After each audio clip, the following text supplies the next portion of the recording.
Now, by far, one of the most beloved characters in the Star Wars universe is indeed Luke Skywalker and Anakin Skywalker. They are the true heart of the Star Wars franchise, and all thanks to Jon Favreau and Dave Filoni, they are going to be further exploring their stories in different ways that will become very unexpected to the entire fandom for new Star Wars TV shows that are about to be announced by this, of course, Star Wars Celebration in 2022, and more to come involving other new characters into play. This is Mike Zero. Make sure to subscribe if you're new to the channel for future Star Wars updates. Also, by the way, guys, I am on Twitter at Mike01. If you guys want to go ahead and give me a follow on there, that would be very much appreciated. I do actually post a couple of fun things and entertaining things from time to time on there. Now, the thing about Disney Star Wars is that they are now in a very interesting position because we got Bob Chapek changing a lot of things behind the scenes, making these major adjustments, making sure that Star Wars is going to stay on track and thrive and survive, as I like to say. Meanwhile, you got John and Dave, doing everything in their power to really bring Star Wars back to its roots, and they really want to bring it back to its pure, self that George Lucas created back in 1977. I think that's why The Mandalorian is so very well done, is because you have that original trilogy feel to it. It's got that, nostalgia right in there. And I think that's exactly why Jon Favreau wants to build more and more on the Mandoverse. So, as of right now, a lot of things are happening for The Mandalorian Season 3. John and Dave are very much busy filming that new season, while they're also simultaneously pre-planning everything for the Ahsoka Tano show and The Mandalorian Season 4 as well. On top of that, that's going to be unveiled in 2022 and will be released in 2023.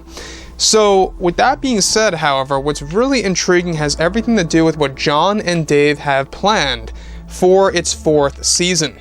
So with Jon Favreau and Dave Filoni actively developing the Ahsoka series and Mando Season 3 at the same time, they are also preparing to promote the Book of Boba Fett, which is set to drop this December. Now currently, however, John and Dave are pre-planning big story elements for The Mandalorian Season 4 that is already set for a 2023 release and will be announced at Star Wars Celebration of 22. Now, one of the big plans that John and Dave have is for Mace Windu's return to play a major role in its 4th season of the series that will bring it all to an end. So, one major scene that is already in the concept art and storyboarding process includes Luke Skywalker traveling to an underground Jedi temple with Ahsoka Tano to meet with an elderly version of Mace Windu. Now, Mace Windu in the series is going to be dubbed as the Wise One, and will be treated as a key to unlocking new secrets about the past when it came to Order 66. Mace Windu's design in the series is planned to give him a mechanical arm, with no synthetic skin covering it, giving it the same exact appearance that Anakin had for a couple of scenes in Episode 3. Now, with that being said, it's described to be very near similar to that imagery. Both Samuel L. Jackson and Rosario Dawson have already met up with Jon Favreau about this big scene that is set to involve Mace Windu sitting on a throne inside of a cave with a campfire going. Mace Windu is said to have an actual scene of his own that is currently being, of course, designed that helps him through the Jedi Temple. The design of the entire temple is said to almost be like a parallel to that of the world of Exegol, with many Jedi statues that are going to be placed against the walls. Both Luke and Mace are planned to have dialogue talking about Darth Vader and specifically, of course, hidden Jedi holocrons that are crucial to uncovering new secrets about a hidden empire in the unknown regions. Mace Windu is said to be some sort of link of knowledge to Palpatine's hidden army in the unknown regions, and is said to be why Luke was looking for Exegol during the events of The Force Awakens, and why Rey realized this in Luke's journal as seen in Episode 9.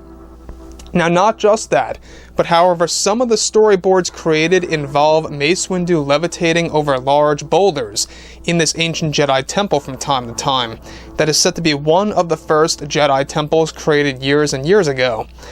Now, of course, for Season 4 is actually said to have both Jedi-oriented stories as well as Mandalorian stories, where Din is going to uncover new secrets about the Mandalorian and Jedi War.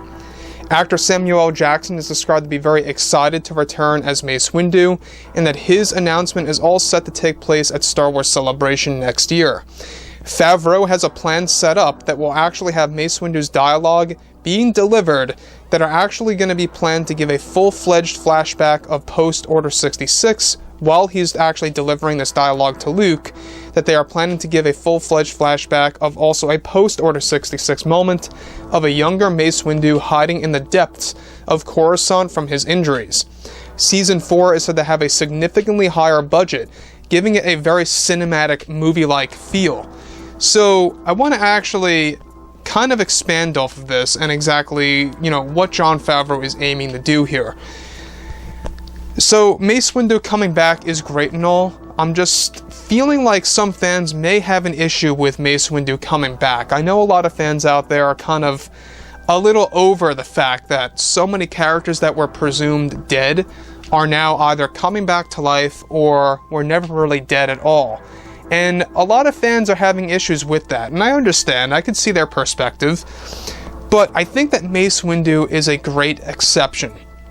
And the reason why Mace Windu is an exception is because we all saw what happened with Darth Maul. He survived the fall. He actually was able to survive that, even being, cut in half, of all things. So how in the world couldn't Mace Windu survive, being electrocuted and just getting his arm dismembered from Anakin and being thrown out a window? Now, George Lucas even told Samuel L. Jackson this years ago, that in his mind, Mace Windu survived the fall. And that's all that really needs to be said. If it came from George Lucas, that pretty much validates that. It pretty much makes you understand that it's coming from the right place. And that's exactly why John and Dave are exploring this. They want to make sure that they can make a lot of sense about Mace Windu's survival. We're going to be learning more about this in Season 4. And of course, in a planned young Mace Windu TV series that's going to take place just after Episode 3 and will also include moments before Episode 1, giving fans a brand new take on the character. We talked about this also a couple of months ago, 6 months ago, give or take. So, the other thing that I do want to go over is the fact that Season 4 is going to be the Mandalorian End. So, it's going to be the end of the series before they move on to another TV show that's going to bring all of those characters together.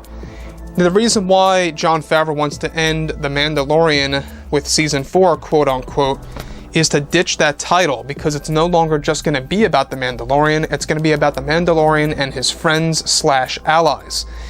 And they are creating a massive TV show that is going to be Avengers-like, where all of these characters are going to meet up, they're going to separate, they're going to split and go on their own ways and kind of go on different adventures. That to me is very interesting and all. It sounds like that they're trying to do something Marvel-like, but something different at the same exact time, to say the least. So anyways, guys, drop a comment below. Let me know what you think about all this in the comments, and if you guys did enjoy the content for today, do make sure to drop a thumbs up on this video to support the channel. I thank you all so very much for the kind support, and I'll catch you guys next time.